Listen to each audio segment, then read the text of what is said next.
7:22 at the Big 550 KTRS. Paul Harris filling in for McGraw. Kelly Jackson's here with me. Later on, a great new batch of knuckleheads in the news. Yesterday, ARod handed out an apology. And when I say handed out, I mean he didn't have a press conference. He actually gave the press a handwritten apology that was actually aimed towards Yankee fans, in which he said, quote, "I take full responsibility for the mistakes that led to my suspension for the 2014 season. I regret that my actions made the situation worse than it needed to be. Blah, blah, blah. To you, the fans, I can only say I'm sorry." Then he said, "I served the longest suspension in the history of the league for PED use as performance-enhancing drugs. The commissioner has said the matter is over. The Players Association has said the same. The Yankees have said the next step is to play baseball. I am ready to put this chapter behind me and play some ball." Of course, while he was on suspension, the Yankees went out and got themselves another third baseman. So I guess ARod's probably going to be mostly a DH for the Yankees, if anything, this season. But the story is far from over for the guy who was supplying ARod with the steroids and other PEDs, a guy by the name of Tony Bosch, who ran the clinic down in Florida called Biogenesis, and yesterday was sentenced to 4 years in prison. Tim Elfrink is the managing editor of New Times down in Florida, Miami New Times. He's been on with us before, and I've invited him back on here today to talk a little bit about this whole situation. Hi, Tim. How are you? I'm great. How are you guys doing? Good. So Tony Bosch getting 4 years, that's more than he and the prosecutors, let alone his defense lawyers, thought he would get, right? Oh, absolutely. His attorneys down here in federal court yesterday spent about 90 minutes pitching the judge on why they thought he should get, even less time than the recommended guidelines. And they, pointed out that he had helped Major League Baseball go after all of his clients, including ARod and Ryan Braun and Nelson Cruz. They pointed out that he had helped prosecutors. They were able to indict 7 other guys connected to the clinic, 5 of whom ended up pleading guilty. And, even the prosecutors told the judge, we certainly appreciated his help. We recommend going to the lower end of the sentence. And the judge was just not impressed. He basically said, look, we've been talking about pro baseball players, about Major League Baseball for months now, and I just don't care about that. To me, the important thing here is that you were pretending to be a doctor for years, and you were, have admitted to injecting steroids into high school athletes, into helping to sell steroids down in the Dominican Republic to players as young as 12 years old. Wow. And that's despicable. And for that alone, I'm going to sentence you to, the upper end of what I can sentence you to, and ended up giving him 4 years, which was a surprise to everyone in the courtroom. And Bosch was audibly crying. His family was very upset, and it was a pretty striking moment. It's interesting because this is a part of the story that we really have not talked about, because we did put all the focus on ARod and Braun and Cruz and the other Major League Baseball players who were caught up in this and were taking steroids to enhance themselves.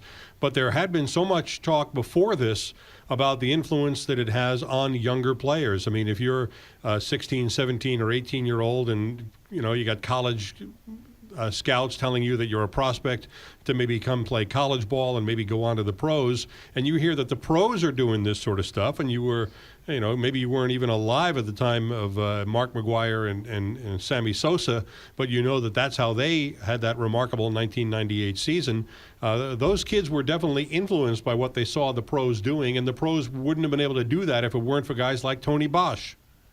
Absolutely, and the fact is that this was a big money-making operation for Tony Bosch, and he was making significant money by injecting these drugs into young players. And, most of the time their parents were involved in this, which is disturbing on one level, that, parents were willing to take kids to go, do what they had to know was at least a shady thing to do, to get these injections and various medicines from this clinic. But then on another level, you can imagine, the judge pointed this out, you can imagine the horror these parents must have gone through to realize that, this guy wasn't even a doctor, that he held himself out as being a licensed professional, and he was a guy injecting illegal drugs into kids without any kind of medical knowledge or expertise to be doing so, and that certainly is a serious crime, and the judge pointed out it's something we should be talking about more.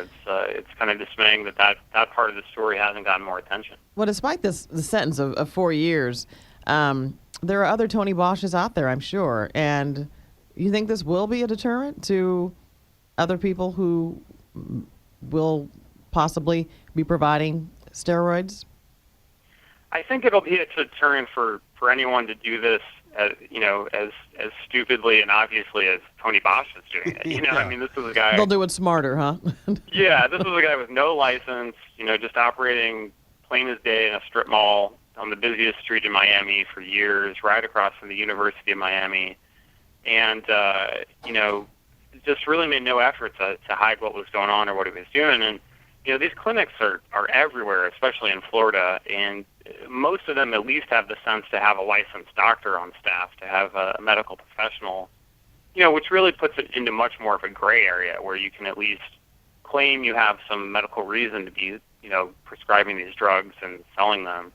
And, I think if anything, this sentence will send the message that, if you're an unlicensed nobody with no business doing this in the first place, you're going to be facing some pretty serious time for doing it. But also, I think the lesson for you kids listening in today is don't go into a clinic and have a licensed person or a person you think is licensed injecting you with these steroids. Much better off to go into a back alley to a guy with a syringe.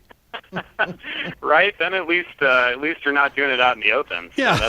That's just the message we should be sending young ball players, I think. Keep it secret, kids.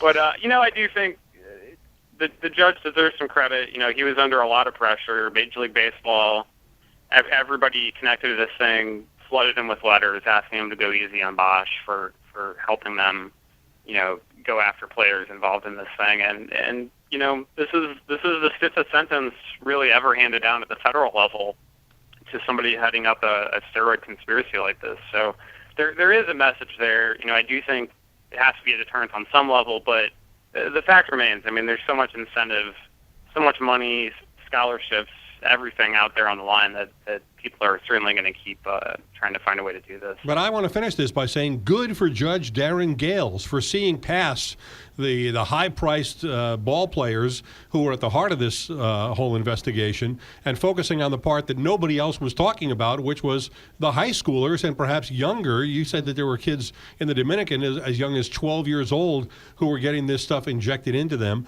Good for the judge for saying, you know what, you did wrong here to those kids as well, and that's why I'm going to punish you. Absolutely. I also was very impressed with him. There was even a great moment where Tony Bosch's attorney was making this absurd argument that, look, yes, he injected teenagers, he knew what he was doing, but we've talked to the teenagers, and the worst injury any of them suffered was some acne that they got from taking these steroids. And the judge just shut him down mid-argument and said, I'm sorry, that is ridiculous. We don't know what the long-term effect of these drugs is going to be on these kids. This was not medically necessary. It was injected by a guy with no medical expertise, and claiming that acne was the worst thing they suffered is just crazy. There's no way you're going to win that argument. And to his credit, he saw through that and handed down the stiffest sentence he could. Tim Elfrink is managing editor of Miami New Times and has been on this story from the beginning. Thanks for joining me again, Tim. I appreciate it. Anytime, you guys. Thanks for having me. This is the Big 550 KTRS.